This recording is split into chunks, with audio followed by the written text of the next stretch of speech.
Hola a todos, bienvenidos a esta primera clase presencial de nuestro curso de hidrología aplicada, el cual se ha dividido en dos módulos importantes. Uno de ellos es el diseño de máximas avenidas o el dimensionamiento hidrológico de máximas avenidas, y el segundo módulo, que es disponibilidad hídrica. En realidad, los dos diseños más importantes en hidrología son dos.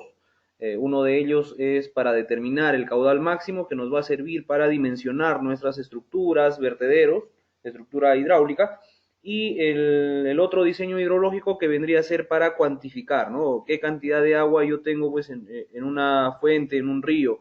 Entonces, eso es la disponibilidad hídrica. Son los dos caudales más importantes que determinamos en un diseño hidrológico. Existe algunos otros diseños, como el diseño agronómico, por ejemplo, para los casos específicos de riego, lo que sería demanda hídrica. Sin embargo, eso está abordado un poco más por los agrónomos agrícolas, ¿no? Que es un tema ya, un diseño más agronómico. Básicamente, entonces, son los dos diseños más importantes. Dentro de estos temas, bueno, dentro de estos módulos lo hemos dividido en distintos temas. Esta reunión en realidad es para poder interactuar un poco también con los alumnos, para que nos hagan llegar quizás sus inquietudes o dudas que hayan podido tener dentro de las clases, ¿no?, que se han ido brindando. Entonces, en cualquier momento ustedes pueden hacer uso del chat y pueden hacer sus consultas. Voy a ir haciendo un pequeño repaso de lo que se ha visto en estas clases, ¿no? Entonces, quedo pues a disposición de ustedes también. En el primer tema habíamos visto pues algunas cosas básicas de lo que es hidrología, como por ejemplo habíamos analizado las intensidades, los pluviogramas y todo eso, ¿no? Ahora vamos a ver qué tenemos por aquí.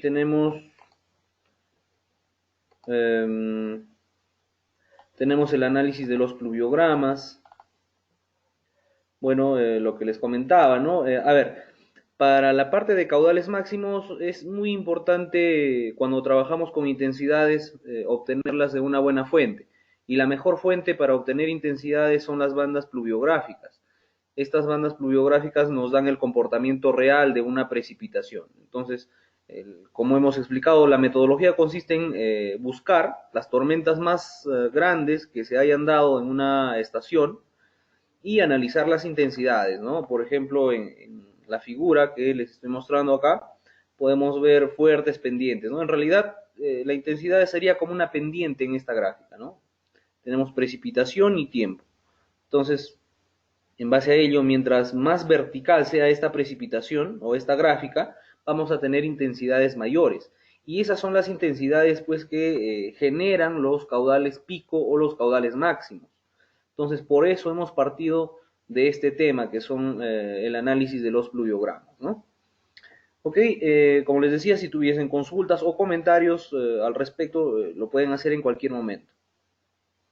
Luego, pues, ¿cómo pasamos esas intensidades a caudales? Existen varias metodologías. Ahora, tengo una hoja por aquí. Voy a tratar un poco de explicarles el proceso, sobre todo para que quede un poco más claro, ¿no? A ver, entonces, lo primero, decíamos que la información, voy a usar otro color, la información la vamos a obtener de las bandas, ¿no? De estas bandas pluviográficas vamos a obtener lo que son, primero, las precipitaciones máximas en 24 horas. Perdón, de las bandas vamos a obtener directamente las intensidades, ¿sí? Y esta es otra forma. A ver, vamos a recapitular acá. Entonces les decía, ¿no? De las bandas vamos a obtener directamente las intensidades. Y de las precipitaciones máximas en 24 horas, vamos a obtener primero, antes de las intensidades, precipitaciones máximas, pero a distintas duraciones. ¿Ok? Entonces, de las bandas vamos a obtener directamente intensidades, y de las precipitaciones máximas en 24 horas primero las precipitaciones máximas a distintas duraciones, o sea, a 5 minutos, precipitaciones a 10 minutos, a 30 minutos, 60 minutos, etcétera, ¿no es cierto? Entonces, recién de ahí vamos a obtener las intensidades. Entonces, como pueden ver, son dos caminos que al final nos van a dar el mismo resultado, que son las intensidades. Ahora, ¿cuál es más trabajoso? En realidad, más trabajoso entre estos dos es el de las bandas. ¿Por qué es más trabajoso? Porque normalmente las instituciones encargadas de obtener esta información no lo tienen procesado. A veces sí tienen procesadas las intensidades, pero en algunos casos la información la tienen todavía en bandas, o sea que no han sacado intensidades. Entonces, por eso podría ser un poco más trabajoso. Pero igual, teniendo las intensidades, bueno, acá ya en ambos casos, vamos a obtener las curvas llamadas IDF, que son las curvas de intensidad, duración y frecuencia. Estas curvas IDF, en el caso del método racional, me van a servir ya directamente, ¿no? En el caso del método racional, me van a servir ya para encontrar un caudal máximo o un caudal de diseño. En el caso de los hidrogramas, vamos a hacer aquí una H, a ver, esto es un H. En el caso de los hidrogramas, vamos a necesitar antes del caudal todavía una tormenta de diseño o un hietograma de diseño. Vamos a llamarlo TD, tormenta de diseño. Con esta tormenta de diseño vamos a obtener recién nuestro caudal de diseño o nuestro caudal máximo, ¿no? De acá ya saldría caudales máximos. Entonces, a ver, recapitulando esta parte. De las bandas, procesándolo manualmente, por así decirlo, vamos a obtener las intensidades. De la precipitación máxima en 24 horas, que sería segunda opción, en realidad es más preciso trabajar directamente de las bandas. Por eso, si tenemos un estudio donde queremos precisión, es un estudio tal vez importante, es preferible trabajar con estas bandas. Y bueno, como segunda opción ya nos quedaría pues las precipitaciones máximas en 24 horas, ¿no? Ahora, estas precipitaciones máximas en 24 horas, ¿cómo lo pasamos a las máximas de distintas duraciones? Utilizando el método de Dijk-Peschke.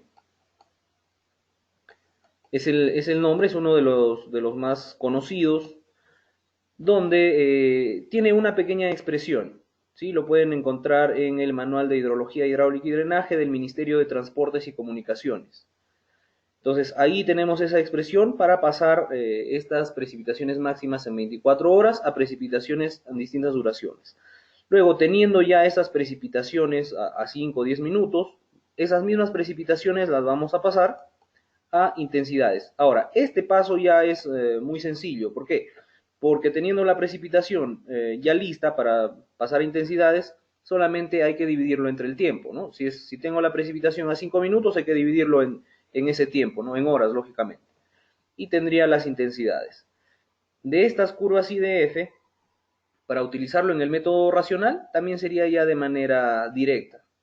¿Sí? Entonces, a ver, porque, por ejemplo, yo tengo acá mi gráfica y las curvas IDF más o menos tienen esta forma. Tengo por un lado tengo el tiempo y por el otro lado tengo la intensidad, ¿cierto? Entonces ingresamos pues con el tiempo de concentración, que justamente es el tiempo que demora en juntarse el caudal de todas las partes de la cuenca. Intersectamos esa curva de intensidad, duración y frecuencia y tenemos nuestra intensidad de diseño acá.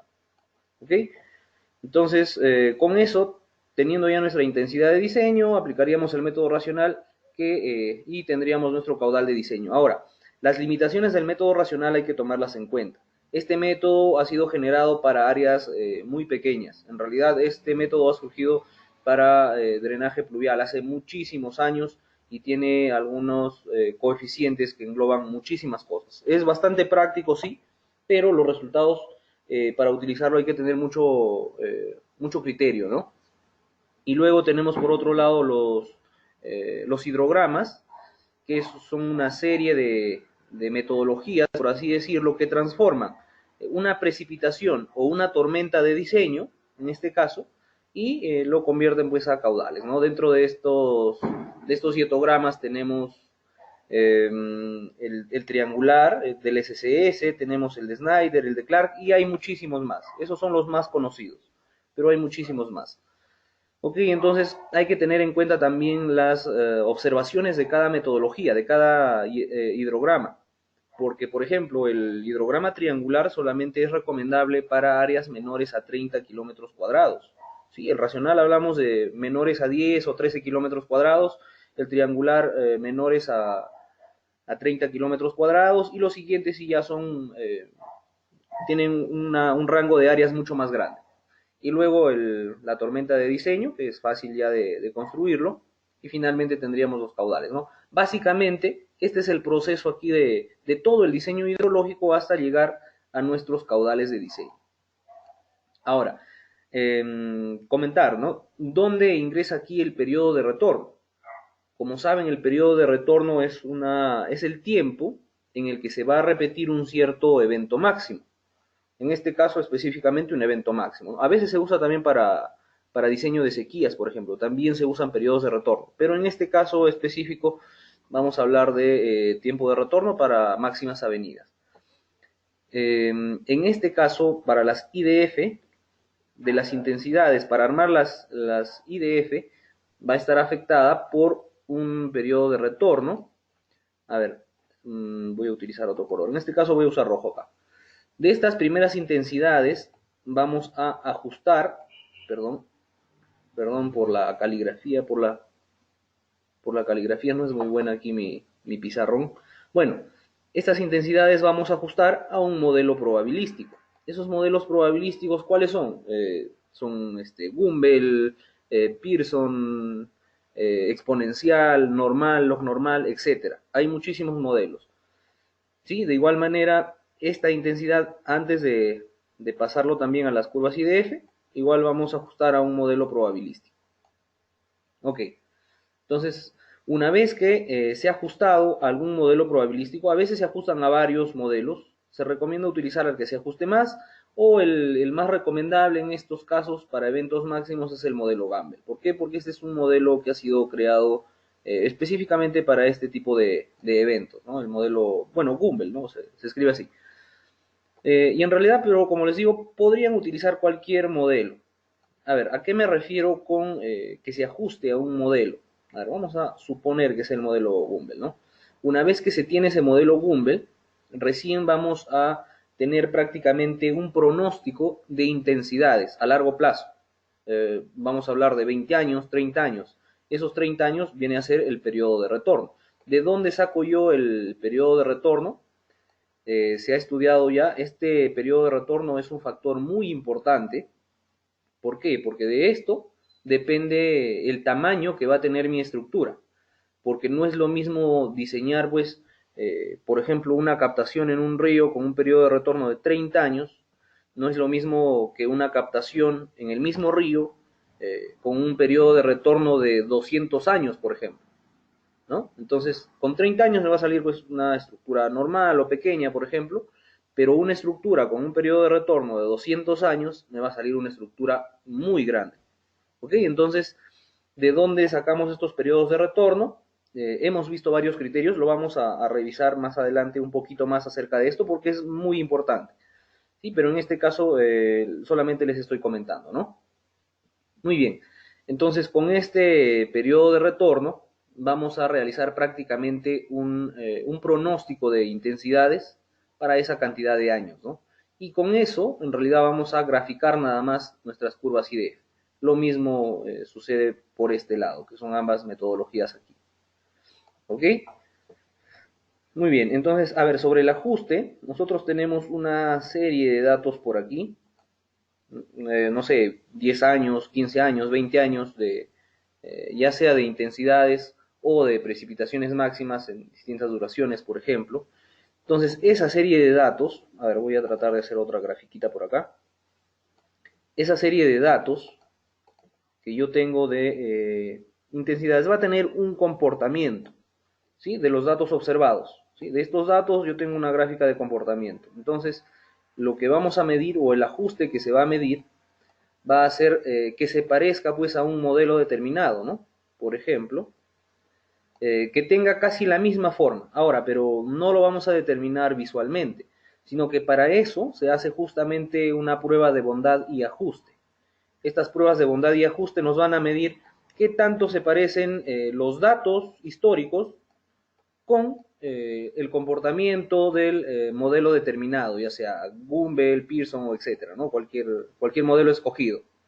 Entonces, una vez que la prueba estadística me dice que ambas gráficas sí son iguales, entonces recién puedo decir que mis datos se ajustan a uno u otro modelo. ¿Ok? Entonces, básicamente, ¿no? Lo que hacemos, la prueba de bondad y ajuste nos sirve para determinar qué tanto se parecen en realidad mis datos observados con un modelo probabilístico, con un modelo probabilístico. Una vez que tengo este ajuste, lo que estoy haciendo en realidad es, si es que antes tenía, por ejemplo, aquí unos 30 años, por decir unos 30 años de datos, y tengo un periodo de retorno de 50 años, lo que estoy haciendo en realidad es pronosticar para los próximos 50 años, por ejemplo. O sea, si mi periodo de retorno es, perdón, si mi periodo de retorno son 50 años, entonces estoy diciendo más o menos cómo va a ser el comportamiento, ¿no? En los próximos 50 años, básicamente. Ok, entonces, a ver, ese es un esquema general de el proceder para obtener estos caudales máximos. Ahora, hay otras metodologías que permiten estimar caudales máximos de diseño, como son la regionalización de caudales. Ese tema de regionalización lo vamos a ver en la segunda parte, porque se utiliza más para lo que es caudales medios, no tanto caudales máximos, pero en algunos casos, como tercera opción, podría ser una regionalización de caudales o una transposición de caudales, ¿no? Llevar de una cuenca a otra, ¿no? Una transposición de caudales. ¿Ok? Entonces, pero eso ya quedaría pues como tercera opción, como les decía. Lo primero es buscar las bandas pluviográficas y convertirlas a intensidades y luego buscar, si es que no se cuenta con esa información, buscar las precipitaciones máximas en 24 horas, y si no, se puede realizar una transposición de caudales, de una cuenca con información a otra cuenca sin información, ¿ok? Básicamente, a ver, les explico un poquito esta parte de transposición. Vamos a suponer, lógico que hay metodologías para esto, que como les digo, lo vamos a explicar un poquito más a detalle más adelante, en el siguiente módulo. Tenemos dos cuencas. En una vamos a tener un caudal, que sería una cuenca instrumentada, donde hay una estación hidrológica, ¿no? Y en otra no vamos a tener caudal. Entonces, ¿qué es lo que vamos a hacer? Vamos a pasar ese caudal hasta nuestra cuenca de interés, hasta nuestro punto de interés. Se podría dar también en la misma cuenca, o sea, puedo tener una estación aguas abajo de mi punto de interés o aguas arriba también. Entonces, para pasar esta información, hay que una de las metodologías es analizar la similitud, ¿no? ¿Qué tan parecidas son estas cuencas? Existen parámetros para medirlo, pero como les digo, eso lo vamos a ver más adelante. Y la otra forma más clásica que se conoce para hacer estas transposiciones es a veces comparar o tomar coeficientes, por ejemplo, de precipitaciones, ¿no? La precipitación 1 con la precipitación 2, perdón, 2. Luego un área 1 con el área 2 y así tomar algunos otros parámetros de esta cuenca que son determinantes en la generación de caudales máximos. Con estas relaciones vamos a obtener un caudal aquí. ¿Ok? Pero no se preocupen, como les digo, que eso lo vamos a revisar un poco más a detalle en el siguiente módulo. Pero básicamente esta es la forma de la transposición de caudales. Para caudales máximos, lógicamente. A ver, esta partecita, como les decía, vamos a suponer que yo tengo mi punto de interés aquí, sería mi punto de interés, por acá tendría algunos cauces y mi estación hidrológica está por aquí. Si es que yo trabajo directamente con estos datos, no va a ser muy real, porque si yo delimito mi cuenca me va a dar quizá por acá, ¿no? Entonces tengo aquí un área que no se tomaría en cuenta. Entonces para ello se analiza como si fuesen dos cuencas distintas. Como la primera cuenca, que bueno, sería la misma, y la otra cuenca que ya sería más pequeña desde la estación hidrológica, ¿no? Desde la estación hidrológica y la otra cuenca desde nuestro punto de interés. Entonces se trabajarían en realidad como dos cuencas separadas. ¿Para qué? Para realizar esa transposición de caudales. Ok, muy bien. No sé si tienen consultas, comentarios, lo pueden hacer en cualquier momento. Y si no, pues vamos a a continuar. Vamos a buscar el curso, a ver, para ver qué otros temas hemos desarrollado.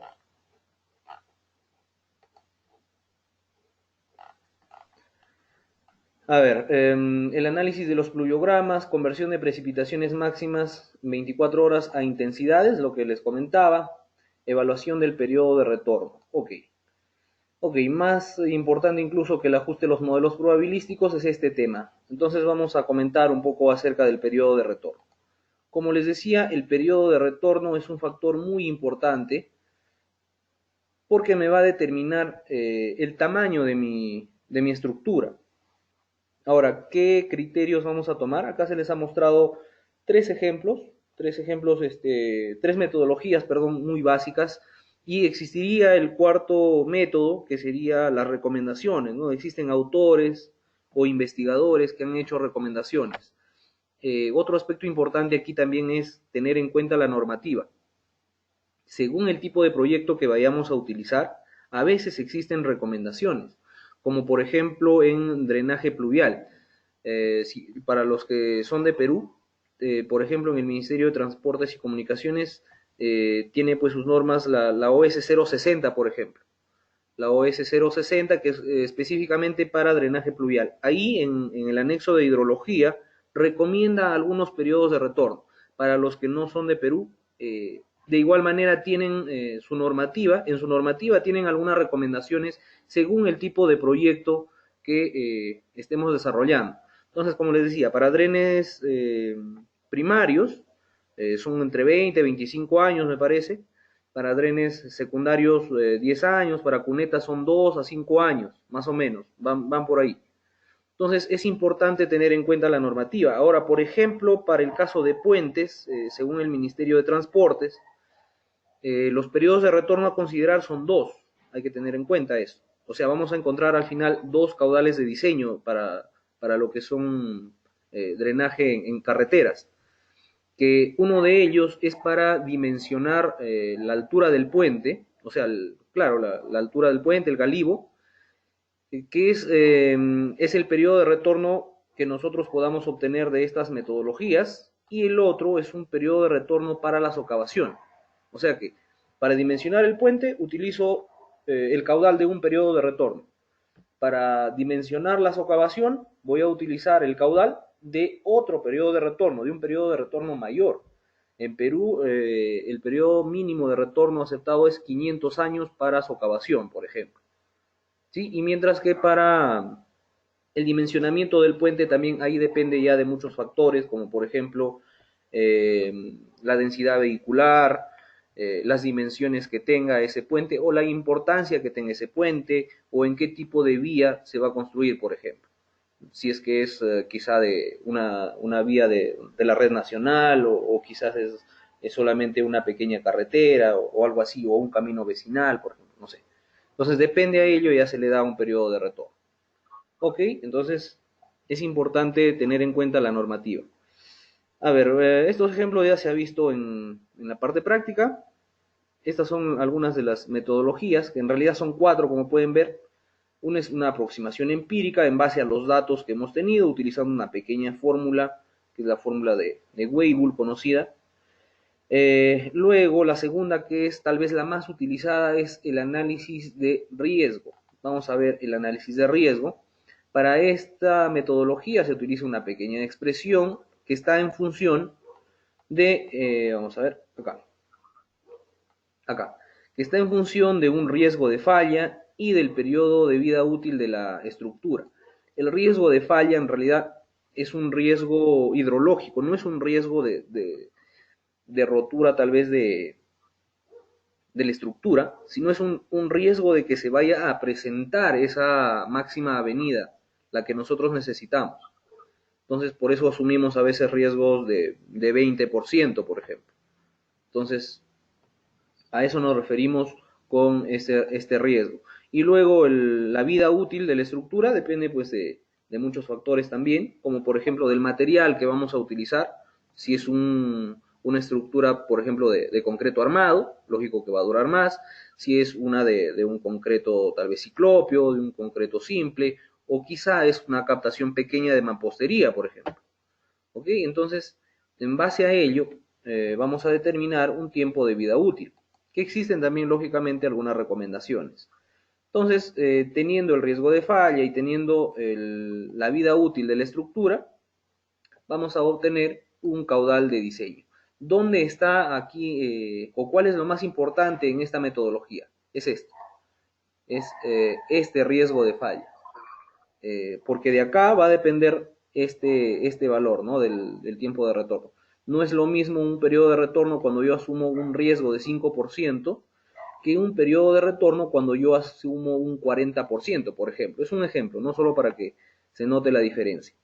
Cuando asumo 5% de riesgo voy a tener un periodo de retorno muy grande. Cuando yo asumo un riesgo de falla de un 40% voy a tener un periodo, claro, un periodo de retorno un poco más pequeño. Entonces hay que tener mucho criterio en realidad. Como les digo, en realidad la hidrología no nos da un valor exacto, no tenemos una fórmula que describa el fenómeno físico de la hidrología o del ciclo hidrológico. En hidrología trabajamos mucho con el criterio técnico, el criterio profesional. Lógicamente hay que tomar decisiones pues bien pensadas. No se trata solamente de decir es mi criterio, ponerle, no sé, 100 años de periodo de retorno y se acabó. No, sino que hay que hacer un análisis pues consciente, ¿no? Antes de tomar este tipo de decisiones. Y aparte, la otra cosa importante, como les digo, es tomar en cuenta la normativa, ¿no? Porque en base a eso vamos a diseñar. En la normativa lo que nos dan son valores mínimos. Ahora, si es que nosotros vamos por el lado de la seguridad, no vamos a tomar la normativa al pie de la letra, como se dice, sino que si estamos en la condición de mejorar o tenemos una opinión técnica ahí al respecto, podemos modificar, ¿sí? Podemos aplicar lo que nosotros estamos pensando. O sea que si la norma me dice, no sé, ponle 50 años de periodo de retorno, no es que estrictamente sea 50 años. Si es que yo creo que le debo poner quizá 80 años de periodo de retorno, hay que ponerle 80 años de periodo de retorno. Para ponerle menos, la verdad es que no me atrevo mucho. Si es que tenemos el sustento técnico suficiente para poner un periodo de retorno menor, hay que ponerlo, pero hay que sustentarlo. Hay que sustentarlo muy bien, porque si llega a fallar esa estructura, ¿a quién van a echar la culpa? Al que ha diseñado. ¿Por qué? Porque está debajo de la norma. Entonces hay que tener muchísimo cuidado con eso. Ok, acá un pequeño ejemplo. Como pueden ver, acá se ha asumido un 15% para una vida útil de la estructura de 100 años. Ok, bueno, esos son ejemplos. Y acá tengo otro análisis que muchas veces se deja de lado. Este tipo de análisis, cuando no son obras muy importantes, a veces no lo hacen, pero este es un análisis que sirve de mucho. Básicamente es esta gráfica, ¿no? A ver, por aquí tenemos tres gráficas, básicamente. Vamos a ver, vamos a explicar un poquito esto. Muy bien. A ver, por aquí tenemos un costo de, de riesgo por daños. Por acá tenemos el periodo de retorno, ¿no? En el eje horizontal. Entonces, el periodo de retorno aumenta hacia acá y el costo aumenta hacia arriba. A ver, cuando yo considero un periodo de retorno grande, el riesgo de daños va a ser mínimo. Y si el riesgo de daños es mínimo, el costo por daños también va a ser mínimo. Entonces, nuestra gráfica va a tener esta forma descendente. Mientras mayor el periodo de retorno, este costo va a ser menor. ¿Sí? El costo va a ser menor, como pueden ver. A ver, y por el contrario, yo tengo por aquí el costo de la obra. Voy a analizar el costo de la obra cuando yo tengo un periodo de retorno pequeño, no sé, digamos, a ver, vamos a tomar valores, vamos a poner valores por acá al azar. Vamos a poner 10 años, 50 años, no sé, 100 años por acá, no lo sé. 100 años y 1000 años, vamos a ponerle así. Existen represas, existen obras grandes donde el periodo de retorno sí son bastante grandes. Ok, entonces tiene esta forma, ¿no? El costo de la obra. Si es que yo asumo un periodo de retorno de 10 años, voy a tener un costo de la obra por aquí. ¿Ok? Va a ser un costo 1, por así decirlo. Pero, ¿qué pasa si es que yo asumo un periodo de retorno de 50 años? yo voy a tener un costo mayor. ¿Por qué? Porque con 50 años de periodo de retorno mi caudal va a ser mayor. Y si mi caudal es mayor, voy a tener una estructura más grande. Y si tengo una estructura más grande, va a ser una estructura más costosa. ¿No es cierto? Vamos a tener un caudal 2. Y luego, bueno, así sucesivamente, ¿no? Si es que escojo un periodo de retorno de 100 años, lógico que voy a tener un costo 3, un caudal mayor, un costo mayor, perdón. Mientras mayor el periodo de retorno, voy a tener un costo mayor de mi estructura y eso es justamente lo que grafica esta otra gráfica por aquí.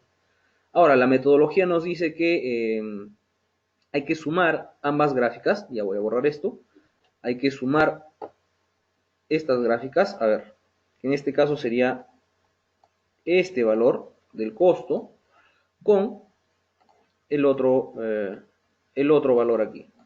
Sumando esas gráficas nos va a dar este punto de acá. Ok, voy a usar otro color aquí. Este punto de acá nos va a dar. Entonces, de esta manera voy a construir la otra curva que está encima de las dos, donde analizo el costo de la obra o de la estructura. En realidad es de la estructura, no de la obra, porque la obra a veces no solo es estructura, ¿no? Pero se refiere a la estructura en este caso. Entonces, sumando ambas gráficas voy a tener una gráfica de este tipo. Y para identificar el mejor punto o el punto de equilibrio va a ser justamente donde haya un punto de inflexión, o sea, el punto más bajo de esta gráfica. Ese valor va a ser mi punto de equilibrio. Entonces, a ver,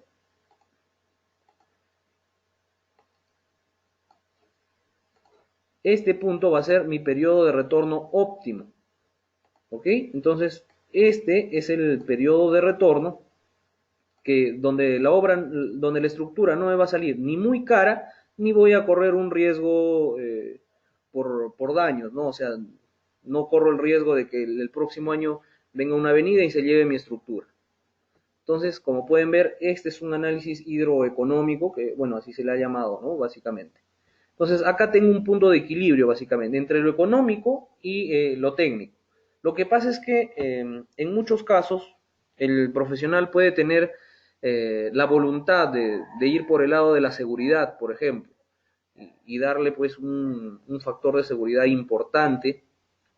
Por ejemplo, si es que el periodo de retorno de diseño que le recomiendan es 50 años, dice, no, vamos por el lado de la seguridad y yo le voy a dar 100 años, por ejemplo. Está bien, técnicamente es correcto, pero a veces los que toman las decisiones políticas te van a decir, no, o sea, va a salir una estructura súper grande, no es viable, o sea, económicamente no es viable, pero el profesional le va a decir, no, técnicamente estamos por el lado de la seguridad, no va a fallar, pero entonces en esos casos, por ejemplo, lo más recomendable es hacer un análisis hidroeconómico. ¿Por qué? Porque no estás ni sobredimensionando ni subdimensionando y tampoco estás haciendo pues un elefante blanco como se le conoce, ¿no? Es un dicho popular para las grandes estructuras que supuestamente nunca van a fallar. En el caso del agua, pues es muy delicado el tema porque, bueno, en Sudamérica, en los países Ecuador, Perú, el fenómeno del Niño pues nos ha causado muchísimos problemas, ¿no? Y ahora, hoy por hoy, ya se conoce un periodo de retorno aproximado y todavía en algunos diseños no se está tomando en cuenta. Ese es un tema ahí para conversar todavía, para analizarlo un poco mejor, por así decirlo.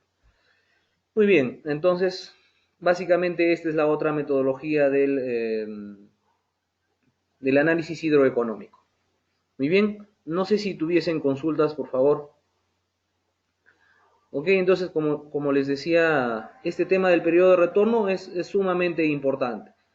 No solamente hay que quedarnos con alguna recomendación o alguna tabla o solo con la norma, como les digo, hay que hacer un análisis mucho mayor para no sobredimensionar ni subdimensionar tampoco. Ahora, en hidrología pues se trabaja con probabilidades, ¿no? No sabemos, a veces se puede dar el caso que yo diseño teniendo todo el cuidado del mundo para un periodo de retorno de 100 años y al siguiente año nada más se da una de esas avenidas de los 100 años y se lo llevó. ¿Qué va a decir la gente que ha estado mal diseñado? Pero es una avenida pues extraordinaria que no se preveía que se iba a dar en el próximo año, ¿no? sino que todavía iba a soportar algunos años. A veces se puede dar, pero ahí ya no es culpa también del diseñador. Es importante que en los informes hidrológicos pongamos todo lo que hemos hecho en realidad. Yo, por ejemplo, acostumbro sacar promedios de varias metodologías. Lo que pasa es que tenemos muchas fórmulas empíricas y muchas de ellas no han sido probadas en nuestro país o en nuestra región, ¿no? En Sudamérica, Latinoamérica. La mayoría ha sido generada en Estados Unidos, en Europa, y no han sido calibradas. Entonces, yo, por ejemplo, suelo utilizar varias fórmulas y sacar un promedio. Perdón. Pero es importante colocar, ¿no? Qué metodología se ha utilizado y por qué se ha utilizado. Y al final poner pues que se ha sacado un promedio. Porque si nos quedamos solamente con una metodología, a veces también nos salen valores exorbitantes o a veces nos salen valores muy pequeños. Hay que tener siempre cuidado con eso. Otro tema importante, antes de continuar un poco con esto, sería el tiempo de concentración. El tiempo de concentración es otra debilidad de la hidrología, por así decirlo.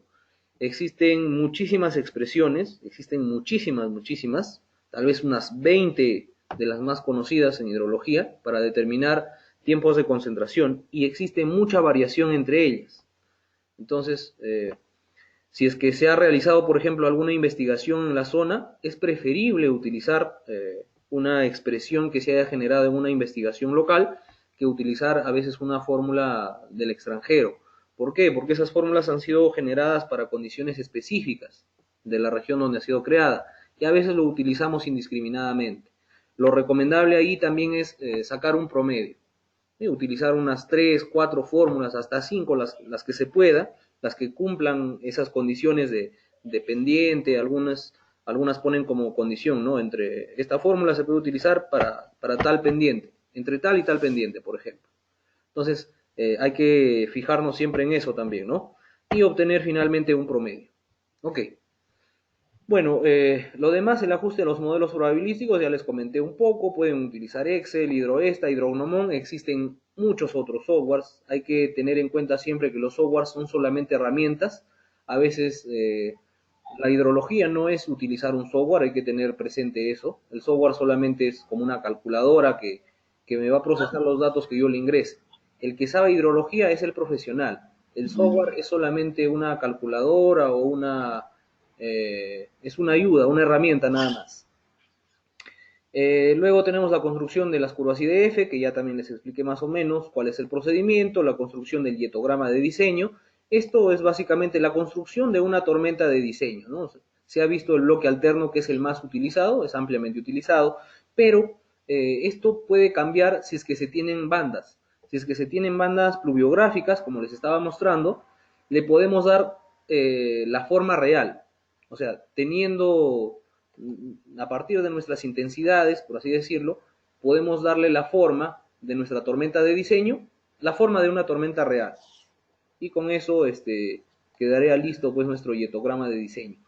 Y luego diseño de caudales máximos instantáneos, el método racional, como les decía, para áreas pequeñas, no se olviden, racional modificado para áreas más grandes, esta es una variación del primero, donde interviene un coeficiente. Este método racional modificado ha sido probado en áreas más grandes que el método racional. ¿Ok? Y luego el método de los hidrogramas unitarios. Tenemos el SCS, que ahora es NRCS, el de Snyder, el de Clark, como les decía, los más conocidos, luego existen más. A ver, para utilizar estos hidrogramas es más recomendable utilizar el software GKHMS. También existen otros softwares, pero este es de los más conocidos, de los más prácticos, de los más utilizados.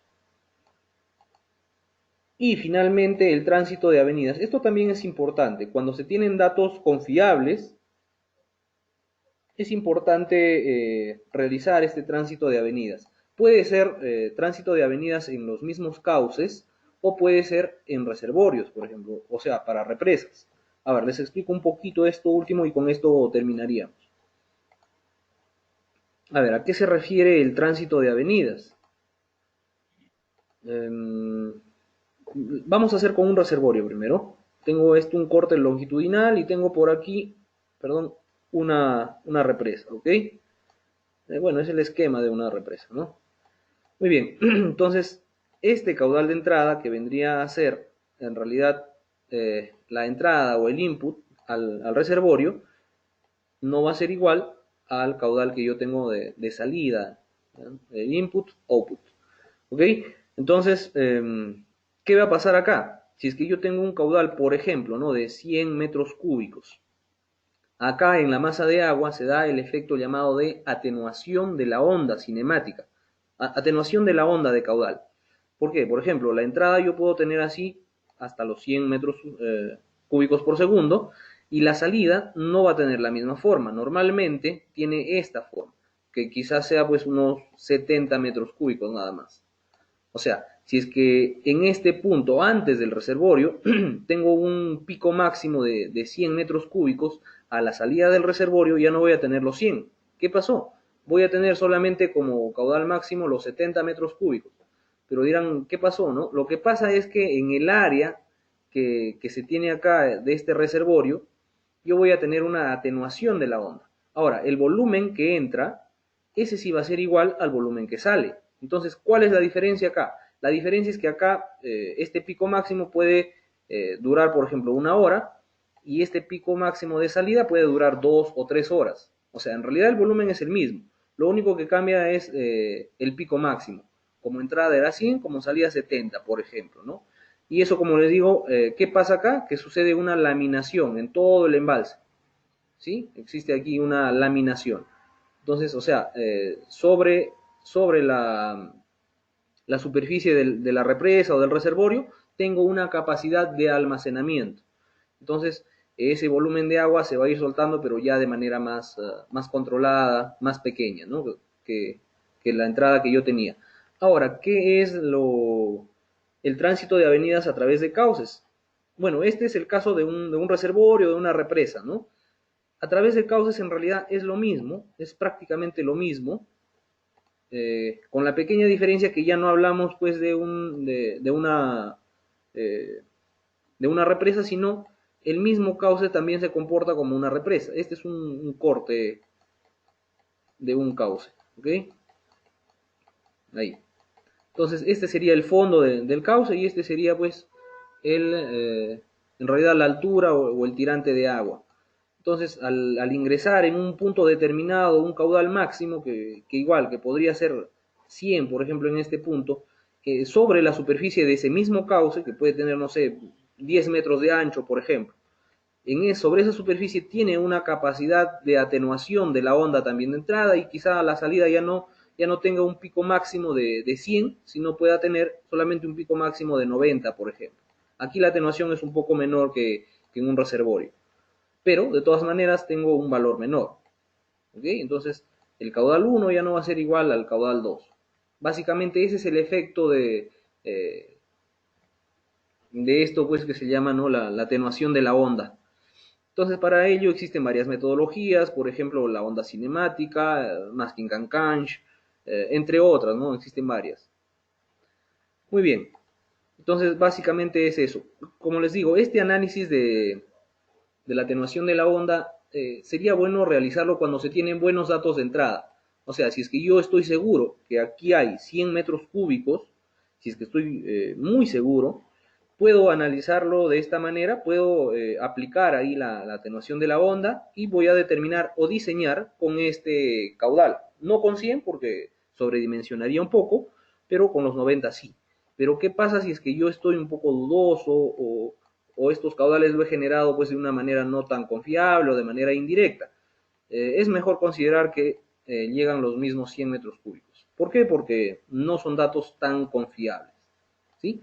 Entre las metodologías o los hidrogramas, el que considera, por ejemplo, la atenuación de la onda es el de Clark. El hidrograma de Clark ya considera una atenuación de la onda. Si es que ustedes hicieran una comparación entre estos dos hidrogramas, el de Snyder les va a salir, los valores de Snyder les van a salir un poco menor. Si utilizan los mismos datos, la misma cuenca, Snyder les va a salir un poco, Snyder les va a salir más alto. ¿Por qué? Porque Snyder no considera la atenuación de la onda, es una fórmula empírica. Y Clark sí considera esa atenuación. ¿Ok? Muy bien. Bueno, por mi parte eso sería todo, ¿no? Luego, los softwares, como les decía, hay que tener bastante cuidado. Eh, lo más importante aquí es tener información de entrada de buena calidad. En realidad es para cualquier rama de la ingeniería, ¿no? Si es que tenemos buena información de entrada, vamos a tener la seguridad de tener buenos resultados o buena información de salida. Muy bien. Bueno, no sé si tuviesen consultas o comentarios, sino para culminar esta sesión. Ah, bueno, a ver, sí, igual, pueden comentar igual. Antes de continuar,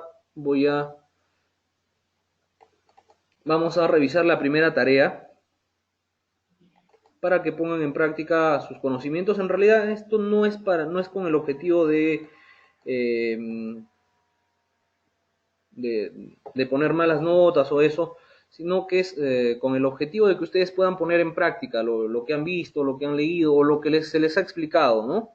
Para que lo puedan poner en práctica. A ver, dice, imagine que lo contratan para dimensionar una estructura de captación de agua en un río, ya sea para un vertedero, una defensa ribereña, etcétera. Como primer paso, usted debe realizar el diseño hidrológico con la avenida máxima, para lo cual se tiene los siguientes datos. La cuenca tiene un área de 200 kilómetros cuadrados, 2.25 horas de tiempo de concentración. Los suelos de la cuenca son francos en la zona alta, arcillosos en la zona de menor altitud. La cobertura vegetal está compuesta por una mezcla de pasturas y cercos vivos en las zonas bajas y medias, pero en las zonas altas existen bosques. También se han identificado una formación rocosa impermeable de 2.5 kilómetros cuadrados. Se tiene una curva IDF para 30 años de periodo de retorno en la figura 1. Este es un caso hipotético, o sea que no se asusten por los resultados que les vaya a salir, ¿no? Y luego nos dice realizar el diseño hidrológico usando las herramientas brindadas en las clases. Si considera que hace falta algún dato, asúmalo con criterio y no olvide aclarar en la solución presentada para su evaluación. Presentar un resumen escueto con el hidrograma de diseño. A ver, básicamente todos los datos que se le está dando podrían ser utilizados en el GKHMS. ¿Sí? Sería mucho más práctico hacerlo ahí. Si quieren hacerlo de manera manual, queda pues ya a su criterio de ustedes, ¿no? Igual, como dice acá, si es que les falta algún dato, sienten que les falta algún dato, lo pueden asumir y poner en su pequeño resumen. En realidad no pido un trabajo extenso o un diseño pues muy detallado, pero sí pido un pequeño resumen de lo que han hecho. ¿Ok? Muy bien. Bueno, no sé si tuviesen alguna consulta, algún comentario.